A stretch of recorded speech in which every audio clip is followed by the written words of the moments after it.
Derrière son sourire lumineux, celui que le public français a longtemps vu comme un symbole de courage, vient de surprendre par une confidence rare. Théo Curin, athlète hors norme et visage familier de la télévision, a toujours inspiré par sa force. Mais derrière l'admiration, sa vie sentimentale intrigue. Amour dévoilé, rumeurs de mariage, silence après les ruptures. Et si la vérité sur son cœur était bien différente de ce que l'on croyait? Pendant longtemps, Théo Curin a donné au public l'image d'un homme solaire. Un de ces visages que l'on reconnaît avant même qu'il ne parle, parce qu'il porte en lui quelque chose de rare. Une lumière tranquille, une force qui ne cherche pas à écraser, mais à relever. À la télévision, dans les bassins, sur les plateaux, lors des grandes cérémonies ou des événements sportifs, il apparaissait toujours avec ce même sourire franc, presque désarmant. Un sourire qui disait « Je suis là. J'avance. Et rien ne m'empêchera de vivre. » Mais que voit-on vraiment quand on regarde une personnalité publique? On voit des victoires, on voit des interviews, on voit des photos parfaitement cadrées, des applaudissements, des regards admiratifs. On voit l'athlète, le présentateur, le modèle de résilience. On voit moins souvent l'homme derrière le symbole. Celui qui doute, celui qui aime, celui qui se tait parfois pour se protéger. Théo Curin est devenu, au fil des années, bien plus qu'un sportif français reconnu. Il est devenu un repère. Un jeune homme amputé des 4 membres, qui a refusé d'être défini par ce que la vie lui avait retiré. Un nageur qui a transformé son corps en outil de dépassement. Un visage médiatique qui a su parler de handicap sans pathos, sans plainte, sans décor dramatique inutile. Chez lui, tout semblait simple, presque évident. Et pourtant, rien ne l'était. Le public l'a aimé pour cette capacité à rendre l'impossible familier. Lorsqu'il racontait son parcours, il ne cherchait pas à être plein. Il ne voulait pas que l'on baisse la voix en parlant de lui. Il voulait que l'on regarde autrement, que l'on comprenne qu'un corps différent n'empêche ni la joie, ni l'ambition, ni le désir, ni l'amour. Peut-être est-ce cela, au fond, qui a bouleversé tant de gens. Théo Curin n'a jamais demandé une place à part. Il a simplement pris sa place, pleinement, dignement, naturellement. Et cette image publique, presque parfaite, a longtemps nourri une forme de fascination. Comment un homme qui avait traversé une telle épreuve pouvait-il sembler aussi libre? Comment pouvait-il parler avec autant de légèreté de sujets qui, pour d'autres, auraient été impossibles à évoquer? Comment pouvait-il rire, séduire, entreprendre, voyager, aimer, comme si la vie ne lui avait jamais imposé de limites? C'est justement cette force qui a rendu sa vie privée si scrutée. Car lorsqu'un homme devient un symbole, chacun veut savoir ce qui se cache derrière le rideau. Le public ne se contente plus de suivre ses performances.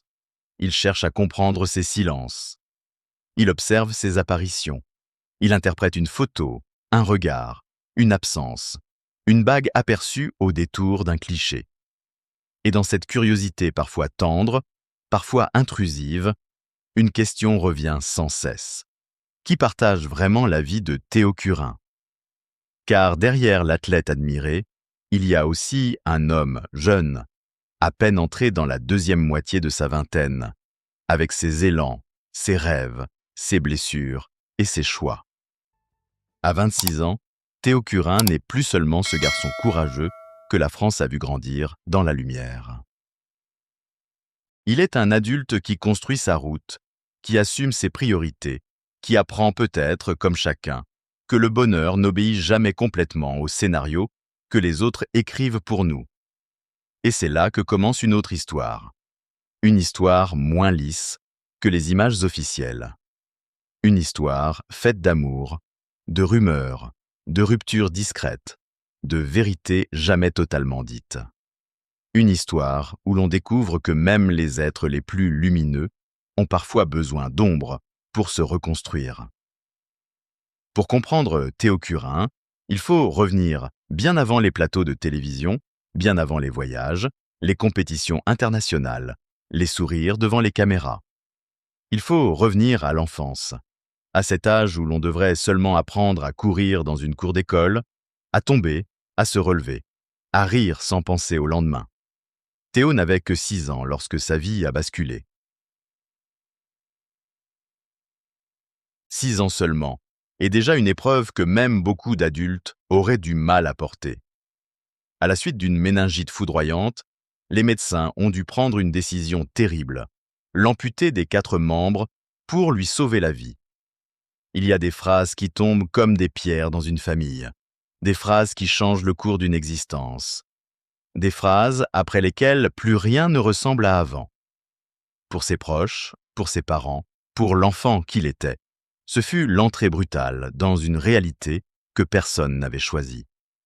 On aurait pu croire que cette épreuve refermerait son horizon.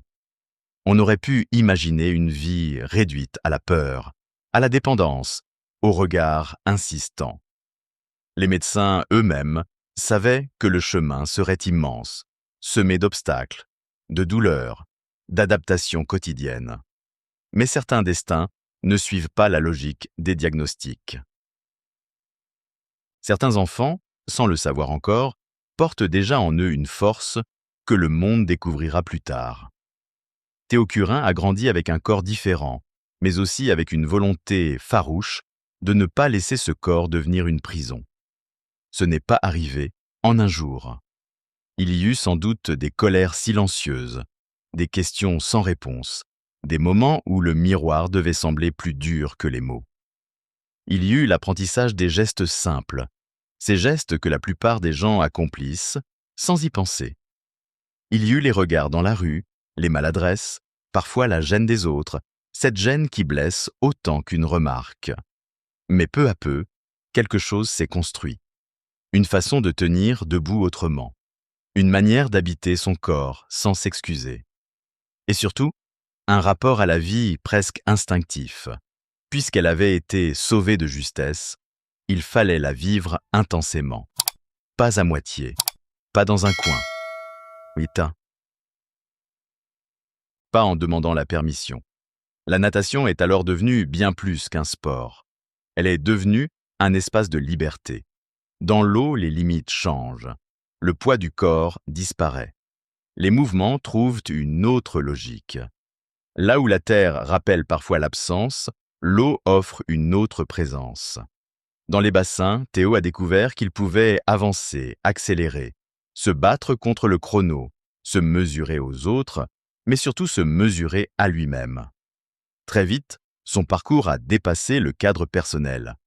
Il est devenu l'un des nageurs handisport les plus connus de France.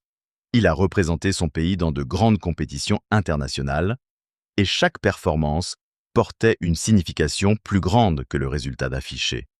Ce n'était pas seulement une question de médaille ou de classement. C'était une réponse.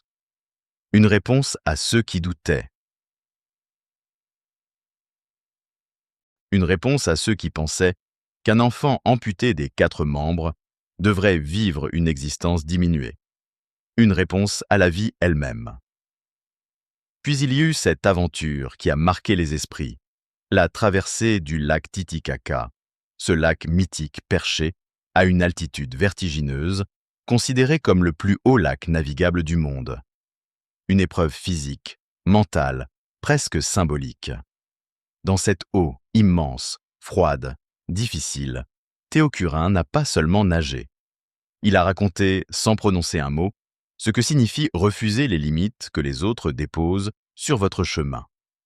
C'est ce passé-là qui explique l'homme que le public connaît aujourd'hui. Ce n'est pas une force fabriquée pour les caméras. Ce n'est pas une posture médiatique. C'est une force née très tôt, dans la douleur, dans l'adaptation, dans la nécessité de choisir entre subir et avancer. Et peut-être que c'est aussi ce passé qui éclaire sa manière d'aimer. Chitana, aimer sans se cacher. Aimer sans honte. Aimer en affirmant qu'un corps marqué par l'épreuve reste un corps capable de tendresse, de désir et de bonheur. Car avant les rumeurs, avant les histoires d'amour commentées, avant les questions sur un mariage supposé, il y a cette vérité essentielle. Théo Curin s'est d'abord battu pour avoir le droit de vivre pleinement. Et lorsqu'un homme a dû conquérir sa place, dans le monde si jeune, comment pourrait-il accepter qu'on lui refuse ensuite le droit d'aimer comme tout le monde? Lorsque Théo Curin parle d'amour, il ne parle jamais seulement de lui. Derrière chaque confidence, il y a une idée plus grande, presque une mission intime. Rappeler que le handicap n'efface ni le désir, ni la tendresse, ni le droit d'être aimé. Pour beaucoup, il est d'abord l'athlète courageux, l'homme qui a surmonté l'épreuve, le visage inspirant que l'on applaudit. Mais Théo, lui, a toujours voulu montrer autre chose. Il voulait dire que l'on peut être amputé, différent, regardé parfois avec gêne, et pourtant vivre une histoire d'amour pleine, naturelle, ordinaire. Avant Marie-Camille Fabas, il y a eu Eugénie Vincent, photographe professionnelle, avec qui Théo Curin a partagé plusieurs années. À cette époque, il ne cherchait pas à cacher son couple. Il acceptait de parler de sa vie sentimentale dans les médias, non pas par goût du spectacle, mais parce qu'il savait que son témoignage pouvait aider. Aider ceux qui se croient exclus de l'amour. Aider ceux que le regard des autres a convaincu qu'ils seraient toujours trop différents pour plaire. Aider aussi la société à comprendre qu'une personne handicapée n'est pas seulement un exemple de courage, mais un être humain entier, avec ses émotions, ses envies, ses rêves de couple et de famille. Liétreuse. Puis, en août 2022, un nouveau prénom est entré dans son histoire publique, Marie-Camille Fabas. Diplômée d'un master en droit à Toulouse, elle apparaît alors aux côtés de Théo comme une présence douce, élégante, lumineuse. Leur relation est officialisée, et très vite, le public s'attache à cette image. On les voit ensemble lors d'événements sportifs, notamment à Roland-Garros. On les aperçoit souriants, complices, jeunes, modernes, comme si leur couple racontait une forme de bonheur simple, après tant de combats.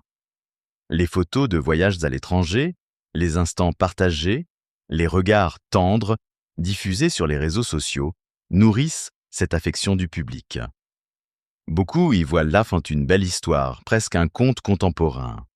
Après tout ce que Théo a traversé, n'avait-il pas droit, lui aussi, à cette douceur visible, à cette main posée près de la sienne, à ce sourire qui semble dire que, parfois, la vie rend ce qu'elle a pris. Mais les histoires que l'on admire de loin sont souvent plus fragiles qu'elles n'en ont l'air. Le public voit les images, pas les silences. Il voit les apparitions, pas les doutes. Il voit le couple, mais ne connaît pas toujours les chemins intérieurs de chacun. Et peu à peu, cette relation, pourtant si appréciée, a pris fin. Sans bruit, sans scandale, sans longue explication. Comme si Théo avait choisi de garder pour lui ce qui devait rester intime. Pourtant, ce silence allait bientôt ouvrir la porte aux questions, puis aux suppositions. Après la fin de son histoire avec Marie-Camille Fabas, Théo Curin s'est fait beaucoup plus discret sur sa vie sentimentale. Et dans le monde des personnalités publiques, le silence n'apaise pas toujours les curiosités. Au contraire, il les réveille. Quand une photo disparaît, quand deux visages ne se montrent plus ensemble, quand les mots se font rares, les fans commencent à chercher des signes. Une absence devient une question. Une bague devient un indice. Un sourire partagé lors d'un événement devient le début d'une hypothèse. C'est ainsi qu'une rumeur a pris de l'ampleur. Théo Curin se serait marié en secret avec une compagne de longue date. Sur les réseaux sociaux et dans certains espaces de discussion, beaucoup ont voulu y croire. L'idée avait quelque chose de séduisant. Elle prolongeait le récit idéal. Après l'enfance brisée par la maladie, après le combat, après la gloire sportive, après les plateaux de télévision, viendrait enfin le chapitre intime, celui d'un foyer, d'une promesse, peut-être même d'une famille. Pourtant, la réalité est plus simple et peut-être plus surprenante. Théo Curin n'a jamais confirmé de mariage. Aujourd'hui, il est présenté comme célibataire et aucune union officielle n'a été annoncée par lui. À 26 ans, il ne nie pas les bonheurs qu'il a connus, notamment auprès de Marie-Camille Fabas. Mais il ne semble pas vouloir enfermer sa vie dans le calendrier que les autres imaginent pour lui. Oui, il a déjà exprimé son désir de construire un foyer et d'avoir des enfants un jour. Mais non, il n'a pas laissé entendre qu'un mariage était prévu dans l'immédiat. Cette nuance est importante, car dans l'imaginaire collectif, on demande souvent aux personnalités inspirantes d'avoir une vie parfaitement construite. Il faudrait qu'elles réussissent, qu'elles sourient, qu'elles aiment, qu'elles se marient, qu'elles rassurent. Mais Théo Curin semble aujourd'hui choisir une autre forme de liberté.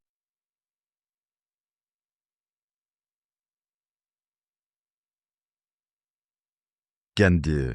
Il consacre beaucoup de temps à sa carrière de présentateur, à ses projets sportifs, à ses interventions publiques, à cette mission qu'il porte depuis des années, changer le regard sur le handicap. Bien sûr, cette discrétion n'a pas empêché d'autres murmures. Certains ont cru le voir fiancé à cause d'une bague aperçue sur des photos. D'autres ont imaginé une relation cachée avec une personnalité du monde médiatique français, simplement parce qu'ils étaient apparus ensemble lors de grands événements. Mais Théo, lui, ne confirme rien. Il avance, il sourit, il protège ce qui doit l'être. Et c'est peut-être là que se trouve la vraie fissure derrière l'image parfaite. Non pas dans un scandale, mais dans cette pression silencieuse. Être aimé du public, c'est recevoir beaucoup de lumière. Mais trop de lumière peut aussi brûler. Alors, derrière son calme et son sourire, Théo Curin semble rappeler une vérité simple. Même les hommes qui inspirent des millions de personnes ont le droit de garder leur cœur à l'abri. Il y a des épreuves que l'on affronte dans le silence, loin des caméras. Et puis, il y a celles qui se vivent sous le regard des autres, avec cette impression étrange que chaque geste, chaque absence, chaque sourire peut être interprété. Après ces ruptures, Théo Curin n'a pas seulement dû reprendre son chemin d'homme. Il a aussi dû supporter le poids d'une curiosité permanente. Car lorsque l'on est devenu un symbole, même le chagrin ne semble plus entièrement privé. À 26 ans, Théo Curin se retrouve dans une période particulière de sa vie. Il n'est plus seulement l'enfant miraculé que l'on admirait pour sa force. Il n'est plus seulement le nageur handisport capable de relever des défis presque irréels. Il est aussi un homme adulte, exposé, observé, parfois jugé, qui doit construire son équilibre entre l'image publique et la réalité intime. Et cette frontière, si fragile, peut devenir douloureuse.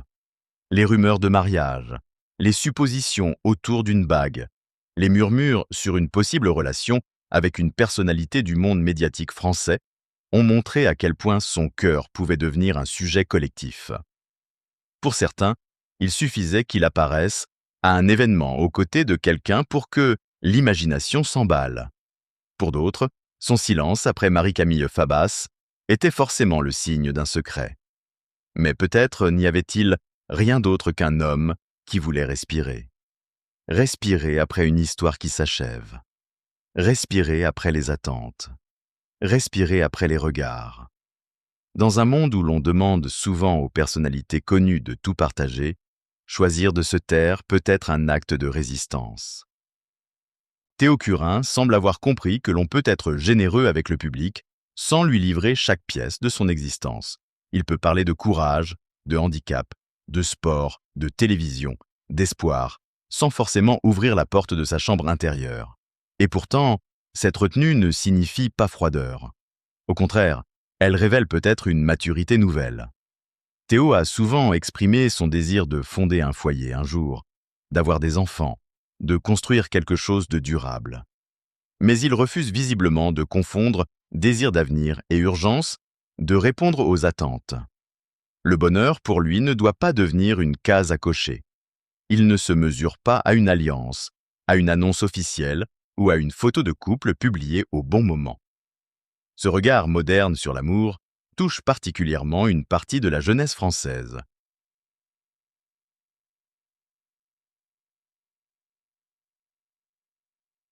Beaucoup se reconnaissent dans cette idée simple. On peut être heureux seul, en transition, en reconstruction. On peut avoir aimé profondément et ne pas être prêt à recommencer tout de suite. On peut croire en l'amour sans vouloir se précipiter vers le mariage. On peut rêver d'une famille sans accepter que le monde décide du calendrier. Dans cette période, Théo Curin ne s'est donc pas effondré. Il s'est recentré. Il a continué à travailler, à apparaître sur les plateaux, à porter des projets sportifs, à prendre la parole devant des jeunes, des associations, des écoles. Comme s'il transformait encore une fois la pression en mouvement. Comme si, au lieu de répondre aux rumeurs, il préférait répondre par sa présence. Être là, avancer, sourire encore. Non pas parce que tout est facile, mais parce qu'il sait mieux que quiconque que la vie ne s'arrête pas à une blessure. Aujourd'hui, si Théo Curin surprend encore, ce n'est pas seulement par ce qu'il dit de sa vie sentimentale. C'est surtout par la manière dont il redéfinit son propre bonheur. Après les histoires d'amour médiatisées, après Eugénie Vincent, après Marie-Camille Fabas, après les rumeurs de mariage secret et les spéculations sur une nouvelle relation, il semble avoir choisi une voie plus calme, une voie moins spectaculaire, mais peut-être plus solide, avancer sans se justifier. Ce nouveau chapitre n'est pas celui d'un homme fermé à l'amour, bien au contraire. Théo Curin n'a jamais renié son désir de construire un jour une famille. Il n'a jamais nié la beauté des liens, ni l'importance d'aimer et d'être aimé. Mais il semble refuser l'idée que l'amour doive forcément se prouver devant les caméras. Il n'a plus besoin de confirmer chaque rumeur. Il n'a plus besoin de rassurer ceux qui veulent le voir en couple à tout prix. Il sait que sa valeur ne dépend ni d'un statut amoureux, ni d'une promesse officielle, ni d'une image romantique partagée sur les réseaux. Pendant que certains cherchent encore le nom d'une compagne supposée, Théo, lui, construit une autre forme de réussite. Sa carrière à la télévision prend de plus en plus de place. Son naturel, son énergie, sa capacité à parler au public sans distance ont fait de lui un visage familier du paysage médiatique français. Il n'est plus seulement invité pour raconter son parcours. Il anime, il échange, il incarne. Il prouve que la représentation du handicap ne doit pas rester cantonnée aux témoignages bouleversants. Elle peut aussi exister dans le divertissement, dans la culture, dans la vie quotidienne d'un écran de télévision. Ses projets sportifs continuent également de nourrir son image d'homme de défi. Après avoir marqué les esprits avec la traversée du lac Titicaca, ce lac immense perché dans les hauteurs, il reste associé à cette idée de dépassement presque poétique. Nager là où beaucoup n'oseraient même pas se tenir debout. Avancer dans une eau froide, difficile, symbolique. Prouver, encore et encore, que le corps peut devenir un langage. Et que ce langage peut dire « je suis vivant ». Mais ce qui rend ce chapitre touchant, c'est peut-être son apaisement. Théo Curin ne semble plus vouloir entrer dans le rôle que d'autres écrivent pour lui. Ni héros parfait, ni célibataire triste, ni homme à marier d'urgence. Il est tout cela à la fois et bien plus encore. Un sportif, un présentateur, un ancien enfant sauvé de justesse, un homme qui a aimé, qui a perdu, qui a appris, qui continue.